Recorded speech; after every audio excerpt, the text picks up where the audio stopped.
soy la revelación de los seres humanos porque todavía no he procreado una semilla. No hay amor.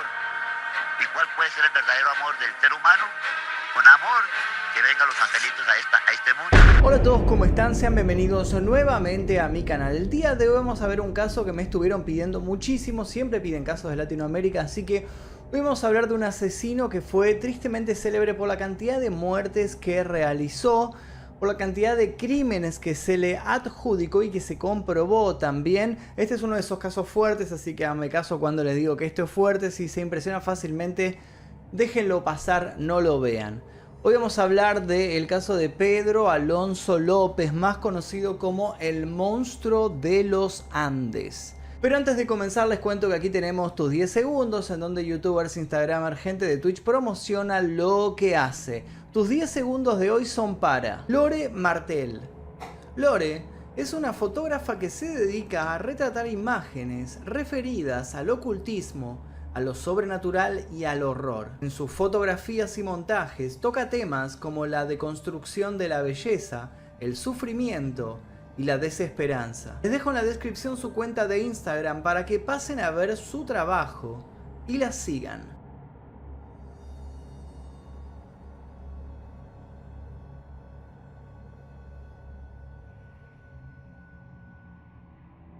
Además de eso les cuento que en este canal tenemos la membresía que permite a la gente que se une ver este tipo de videos que son muy fuertes, sin censura, sin publicidad, 24 horas antes que el resto. Si quieren ver este y otros casos, simplemente tienen que tocar el botón que dice unirse aquí debajo, elegir la membresía número 2 Maestro Oscuro y luego dirigirse a la pestaña comunidad. Ahora sí, sin más vueltas, comencemos con el caso del día de hoy.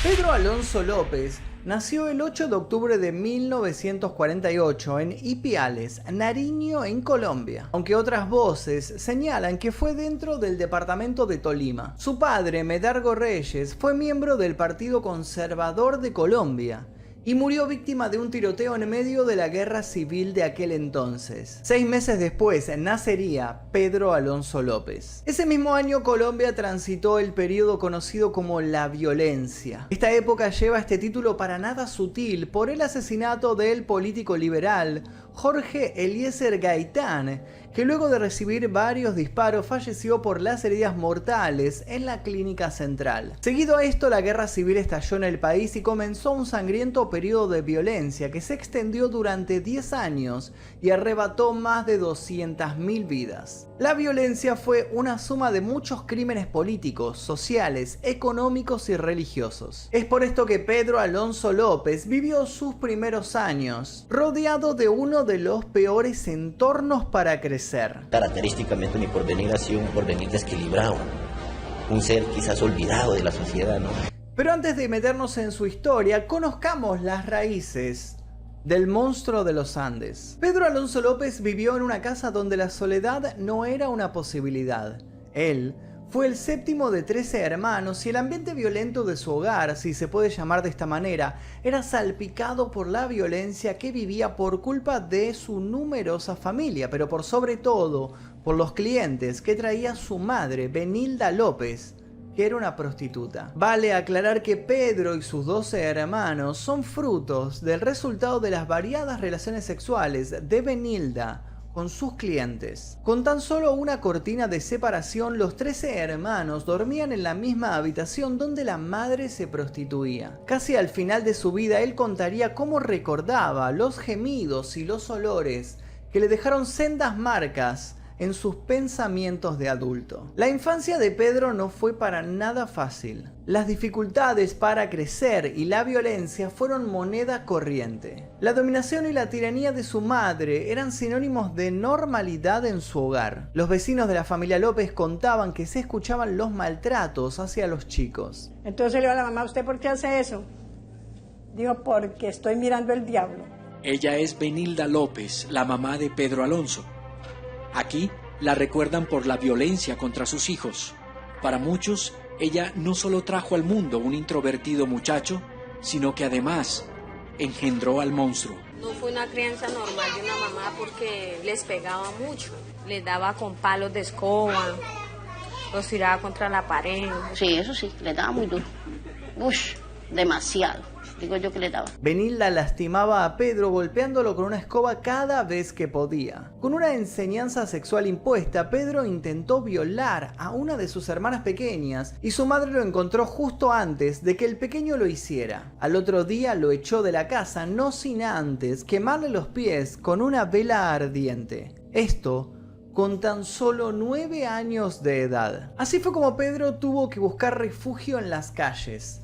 Ese lugar donde el frío y la crueldad alimentaron los primeros años de soledad.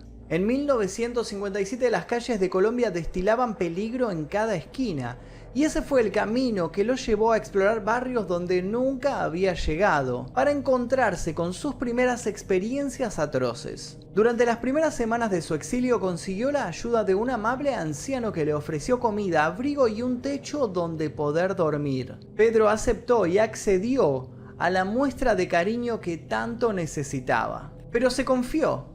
El gesto benevolente de aquel anciano le forjaría la grieta más profunda de su vida. El hombre lo golpeó, le quitó la ropa, lo violó en repetidas ocasiones y lo obligó a quedarse allí encerrado. Estuvo amarrado en una habitación alejada de la casa y cada tanto el hombre se dedicaba a sodomizarlo con una frecuencia que su pequeño cuerpo apenas soportaba. Finalmente tuvo que soltar a Pedro y permitir que se marchara. Aquellas agresiones sexuales siguieron marcando su carácter, cada vez más tosco y lleno de resentimiento. Nuevamente en la calle, con la misma edad, pero con una experiencia densa en su espalda, tuvo que sobrevivir siendo un vagabundo. Los enfrentamientos con cuchillos contra otras personas en situación de calle se transformaron en una rutina. Eso sumado a que aprendió a fumar bazuco, que es la pasta base de la cocaína, una droga muy similar al crack. Este niño perturbado se colaba en los edificios y casas abandonadas para alimentarse de lo que había rebuscado en la basura. Para ese entonces Pedro Alonso López tenía 10 años. Durante una de sus andanzas sin rumbo, se dirigió hacia la carretera y fue recogido por un automovilista que lo alcanzó hasta una gran ciudad. Sin saberlo, Pedro había llegado a Bogotá. Con distinta ciudad pero con el mismo destino, él siguió vagando, hasta que un estadounidense lo encontró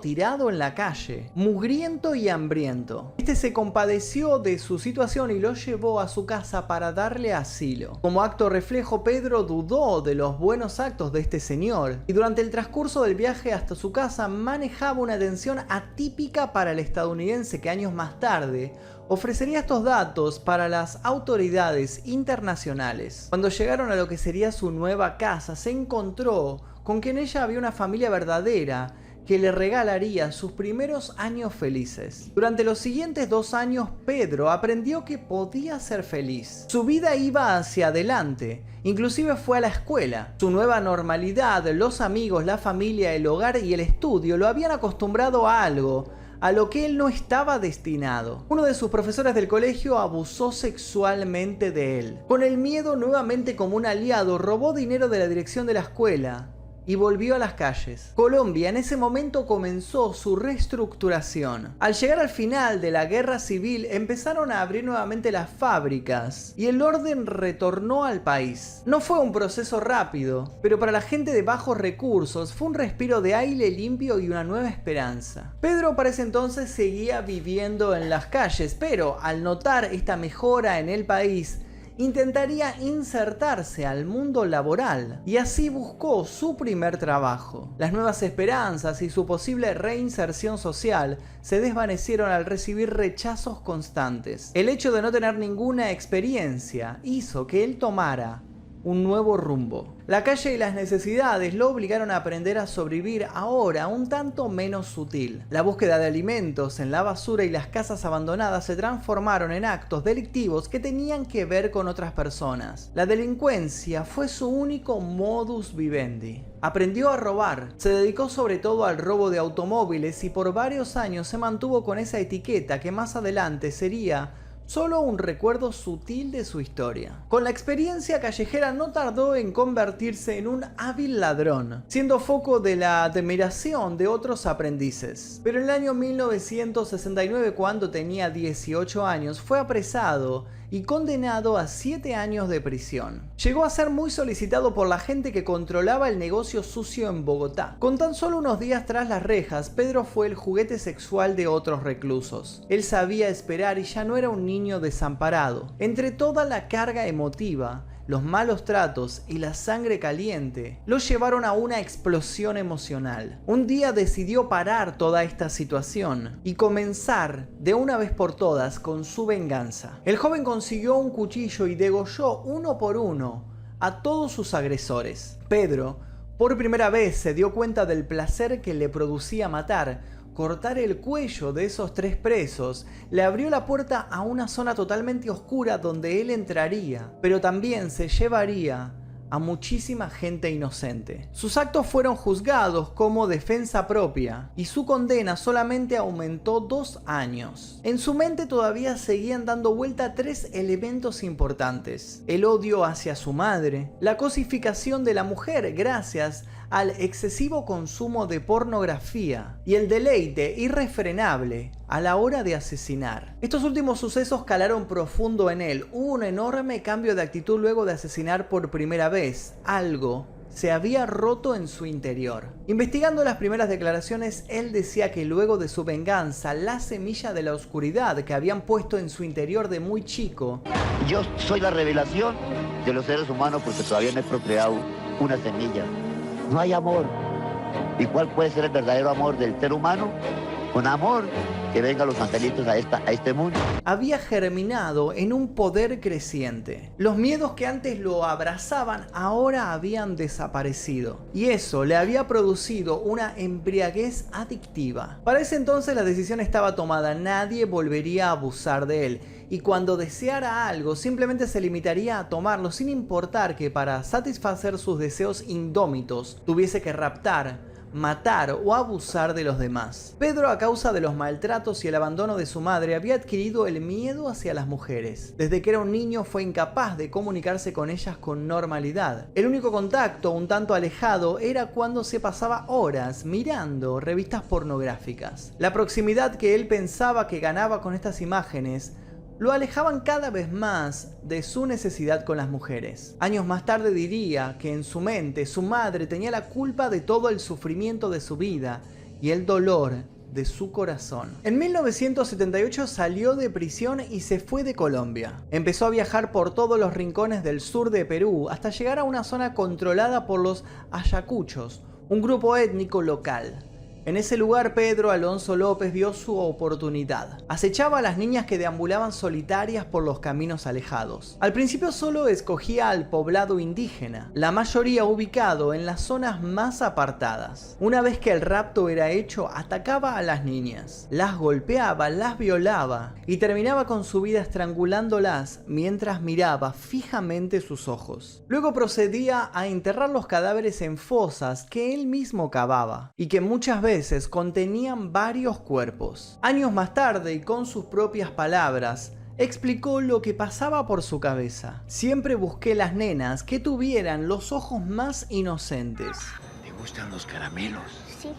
Aquí cerca tengo más caramelos. Otra de las particularidades de sus asesinatos eran que estos crímenes debían cometerse a la luz del día. Dentro de declaraciones posteriores, él comentó lo que parecía ser un ritual propio. Obligaba a las niñas a tener sexo conmigo y ponía mis manos alrededor de su garganta. Cuando el sol salía, las estrangulaba. Solo era bueno si podía ver sus ojos. Nunca maté a nadie de noche. Habría sido un total desperdicio en la oscuridad. Tenía que verlas a la luz del día. Había un momento divino cuando ponía mis manos alrededor de su cuello y observaba cómo se iba apagando la luz de sus ojos. Solo aquellos que matan saben a qué me refiero, confesó años más tarde. A poco menos de un año, más de 100 niñas de los grupos locales fueron atacadas violentamente por Pedro.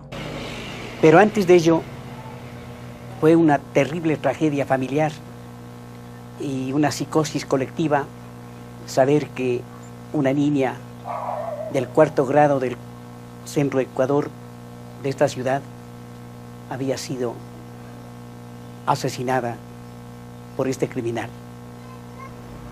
Cuando yo sentí a profundidad mi dolor, le escribí una carta que decía Carta al Cielo. Las denuncias de los indígenas no fueron tomadas en cuenta por la policía, ya que para ese entonces el tema de la trata de blancas era algo que llevaba toda la visibilidad de las noticias. Ante el aluvión de padres que buscaban a sus hijas, se dio por hecho que las pequeñas habían sido raptadas por alguna de las redes de prostitución o esclavismo que abundaban en la región. Entre 1978 y 1980 el número de desapariciones de niñas fue en aumento, principalmente en Colombia y Ecuador, un dato que la policía utilizó ante las denuncias, sin saber que ocultaban el trabajo de un asesino en serie. Pedro, entre las sombras de los cárteles de trata, llegó a matar cerca de 100 niñas de entre 9 y 12 años.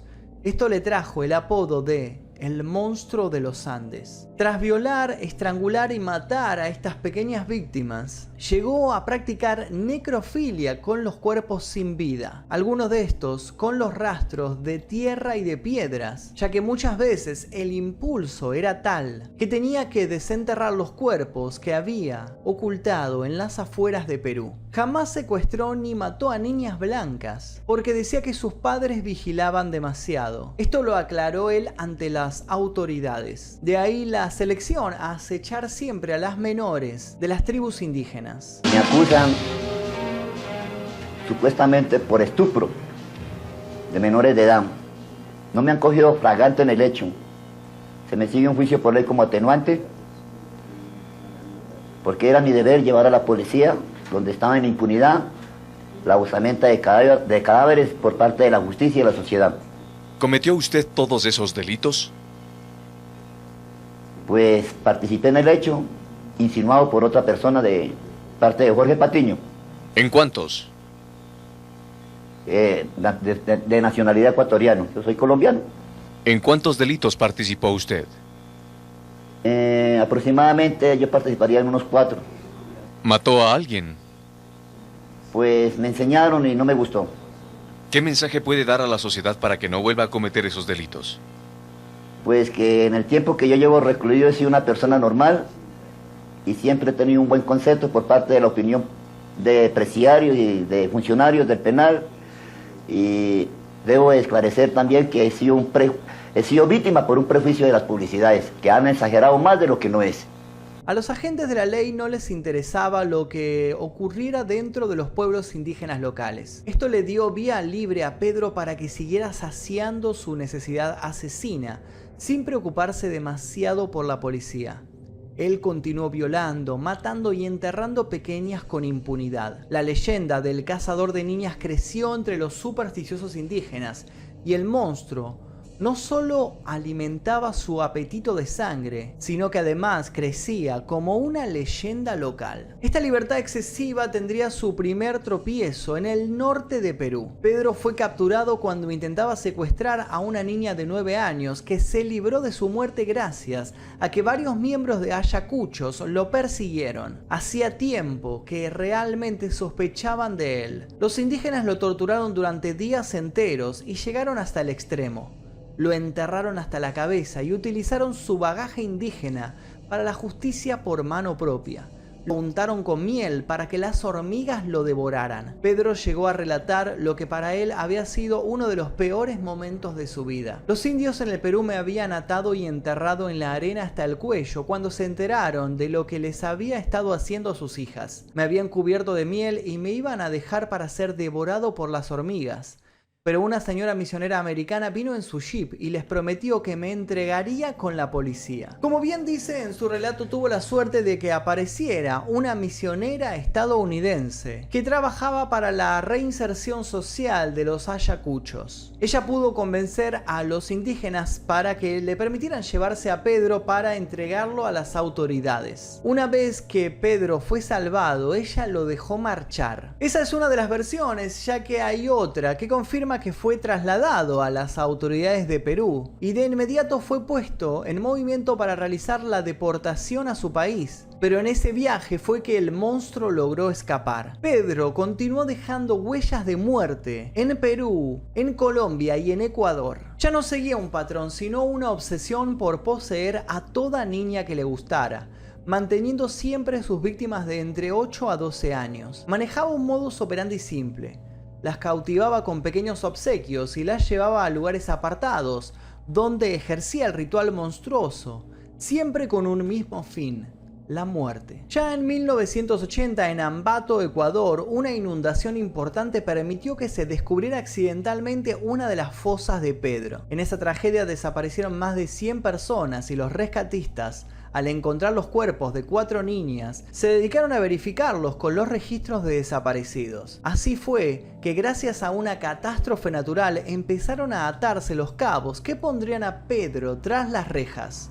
La policía entonces inició una investigación formal, pero como era de esperar, todas las indagaciones no los condujeron a nada. El agua había borrado las huellas de los crímenes y todas las posibilidades de encontrar a un sospechoso. No tenían rastros, ni siquiera la menor idea de quién podía ser el autor de todos estos asesinatos, pero sabían que alguien había ocultado todos estos cuerpos. Días más tarde, Pedro cometió uno de sus peores errores, un error que lo llevó a la comisaría. Fue atrapado mientras intentaba raptar a una niña de 12 años en el estacionamiento de un supermercado. La madre, María Póveda, al ver la situación, solo pudo gritar y pedir ayuda cuando se percató de lo que estaba sucediendo. Los comerciantes de la zona actuaron con velocidad y retuvieron a Pedro hasta que llegaron las autoridades. Relacionar dicho rapto con los 4 cadáveres fue cuestión de horas. Pedro se encontraba muy tranquilo cuando los agentes llegaron a la escena, decía incoherencias y divagaba. Tras llevarlo a la comisaría e interrogarlo, sus sospechosos no eran como ellos imaginaban. Su primera conclusión fue que tenían a un loco que no estaba dentro de sus cabales. A unos segundos más o menos viene una compañera mía y dice: señora Carlina, ¿sabe que un hombre le ha querido llevarle a mi hija dándole 10 sucres? Le perseguí toda la plaza, la calle Salinas y la calle Olmedo, en la cual yo le dije a un señor que es conocido, le dije que me ayudaran a capturar a ese hombre, porque está comenzando a conquistar a las niñas. Pero en la calle Ceballos sí, ya le cogimos y le acercamos a la Urbina, a mi puesto de trabajo. López se negó a cooperar con las autoridades y permaneció en silencio. Yo mismo tengo la culpa por declararme una persona, digamos, siempre a favor de la sociedad y de la justicia, declararme, digamos, como autoculpable. Porque tengo una parte de culpabilidad y tengo una parte de ser inocente de los hechos.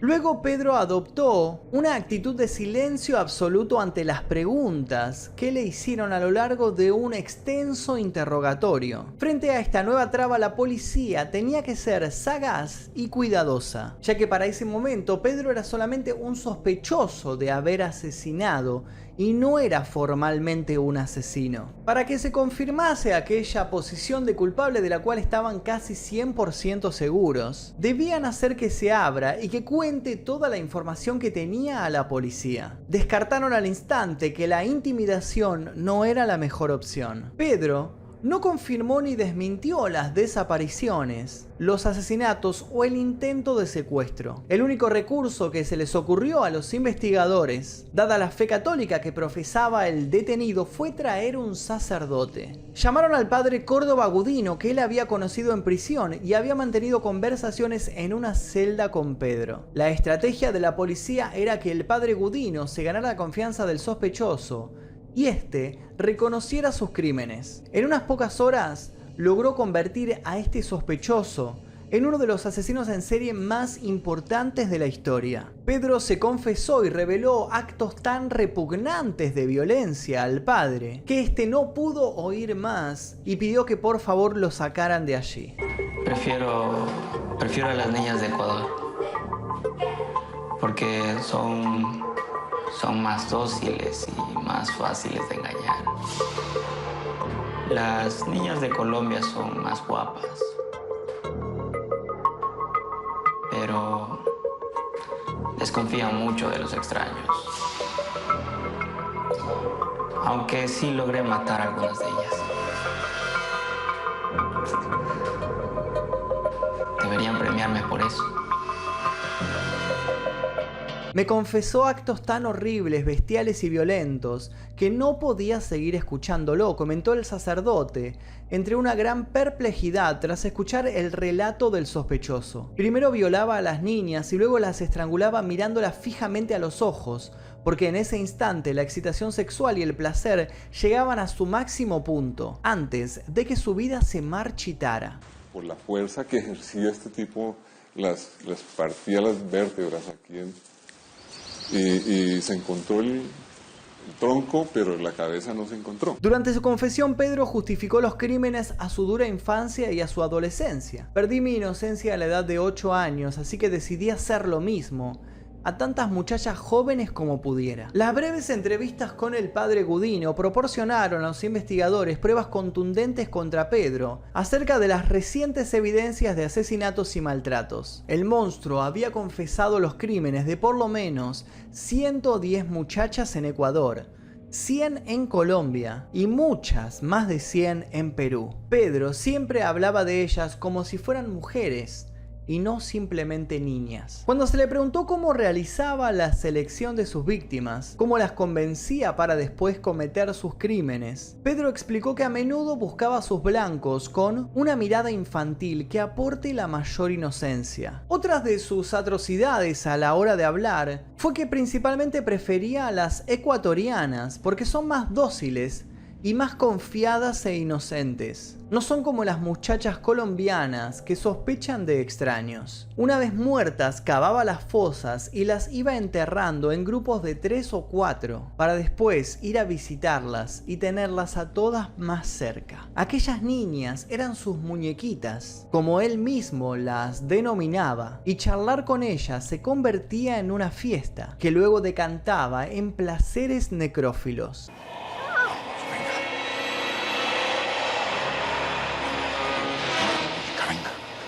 Véngase. Vamos. Ven, muñequita, ven. Ven, que acá tenemos algunas cosas. Ven. Vamos, muñeca. Venga, muñeca, van. Venga. Venga, van. Venga acá, ven. ¡No! Niña, venga acá, te digo.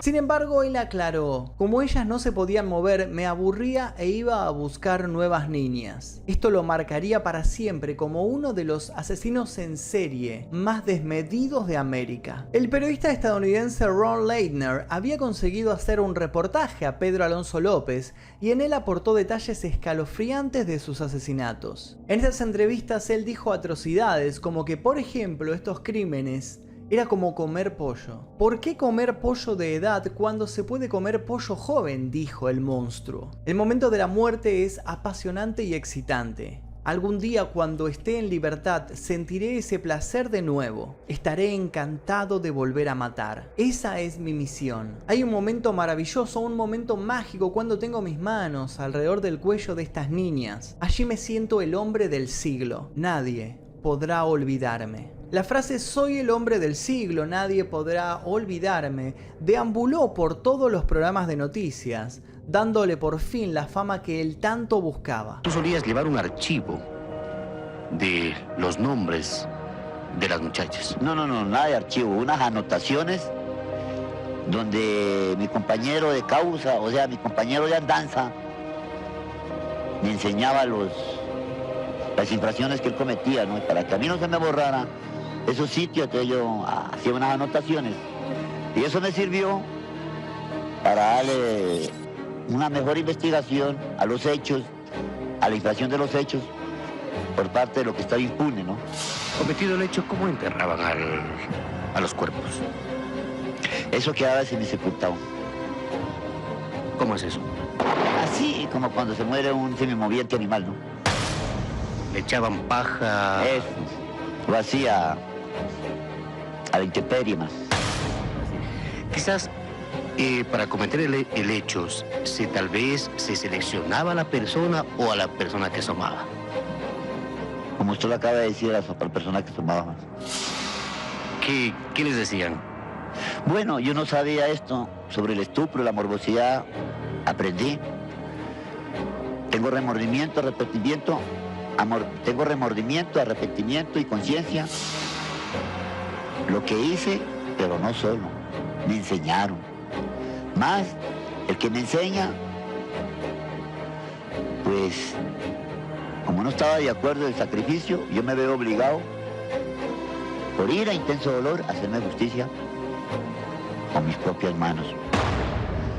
En el transcurso de los 4 días de llevar el victimado a Jorge Patiño, es cuando ya le digo a la justicia, me creo un delator, ¿no?, ante la justicia, sobre el hecho. Lo demás ya proviene, digamos, por tantas publicidades. Pedro llevó a la policía a los lugares a donde había enterrado a sus víctimas. En una de estas fosas desenterraron 53 cadáveres de niñas. La policía recorrió alrededor de 30 fosas. En algunas de ellas se encontraron pocos restos. Estas desapariciones se las atribuyeron a la acción de los depredadores naturales del lugar. No se pudieron probar todos los asesinatos, pero como mencionó el director de asuntos de la prisión, Vencedor Lascano, si alguien confiesa ser autor de cientos de asesinatos y se encuentran más de 57 cadáveres en una fosa, debemos creer lo que dice. Pienso que su estimado de 300 víctimas es muy bajo. En 1980, Pedro Alonso López fue condenado por sus crímenes a cadena perpetua y así pasar el resto de su vida en la cárcel. Pero al igual que con muchos asesinos múltiples, esto no sucedió. Una última pregunta. ¿Dónde está el que lo empujó a cometer todos esos crímenes? ¿Dónde vive el Patiño del que tanto habla? Aquí.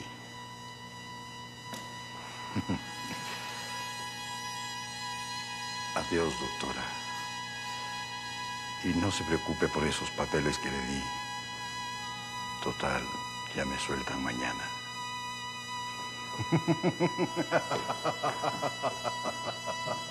En 1999 obtuvo la libertad condicional de la cárcel de Ecuador. Lo inexplicable de esta resolución es que Colombia y Perú no pidieron su extradición para poder juzgarlo allí. Los crímenes consumados en estos países quedaron impunes. Fueron más de 200 asesinatos de niñas que las autoridades decidieron no castigar. Su liberación fue filmada por la televisión y fue una locura ver a Pedro salir y agradecer a Dios a los gritos. Señores, me voy libre, pasa migración. Varias madres de familia impugnaban su libertad.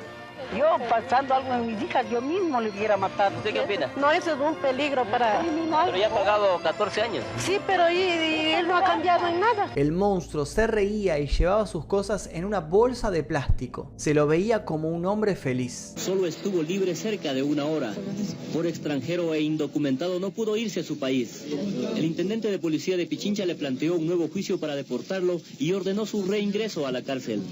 Usted es extranjero y si usted no tiene la documentación en regla, yo no puedo ponerle en libertad. Cuando lo subieron a una camioneta de la policía para trasladarlo, una multitud esperaba afuera para agredirlo. Le lanzaron piedras, entre otras cosas, pero los agentes lo salvaron del linchamiento que las personas estaban dispuestas a hacer. Los familiares de las víctimas clamaban por venganza. La condición legal de las autoridades se simplificó en que siga recibiendo tratamiento psiquiátrico y se reporte cada mes ante el Poder Judicial. Pero como era de esperarse, Pedro Alonso López nunca se reportó. ¿Cuántas violaciones realmente cometió Pedro Alonso? Yo no cometía, yo estoy implicado como cómplice. Claro que participé en el hecho, pero... Él acusa a Jorge Patiño de ser el autor directo de las violaciones, pero al parecer este personaje es un invento suyo. O sea, yo le... ¿Tú le mataste? Sí, porque me tenía sugestionado bajo amenaza de muerte, que si lo delataba, que él me mataba. Pero Jorge Patiño eres tú mismo, decía. No, padre, yo soy Pedro Alonso López para servirle.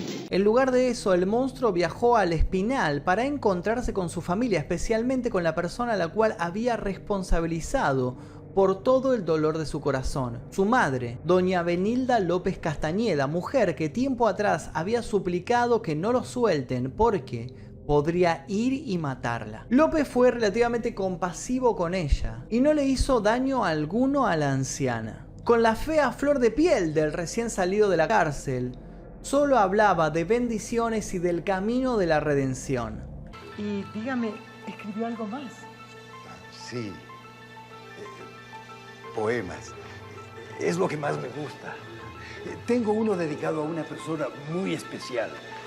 Hoy llegaste nuevamente antes que florezca el alba y una ajena pesadumbre te sorprendía en la mirada, algo que hiciste contarme como una noticia mala, pero el día entró en nosotros y no me dijiste nada. Al no mostrar una actitud violenta, López realmente había ido a arreglar cuentas y su forma de hacerlo fue exigirle a su madre que venda alguna de sus pertenencias para darle una ayuda. Con ese dinero López se marchó y no se volvió a saber de él, hasta que en octubre del año 2002 Colombia emitió a la Interpol un pedido de búsqueda y captura, ya que sospecharon que era Pedro Alonso López quien estaba detrás de un asesinato reciente en El Espinal. Los familiares de las víctimas mantenían lo que habían ofrecido cuando el asesino entró a la cárcel, una recompensa de $25.000 a quien acabara con él, ya sea dentro o fuera de la prisión. Las conjeturas de su desaparición no se hicieron esperar. Se especuló acerca de su paradero, aunque la sospecha más lógica era que había sido asesinado por un cazarrecompensas o por un familiar de alguna de sus numerosas víctimas. Se presume que fue ejecutado ilegalmente. Como en toda leyenda negra, de vez en cuando todavía existen reportes de personas que aseguran haber visto al monstruo de los Andes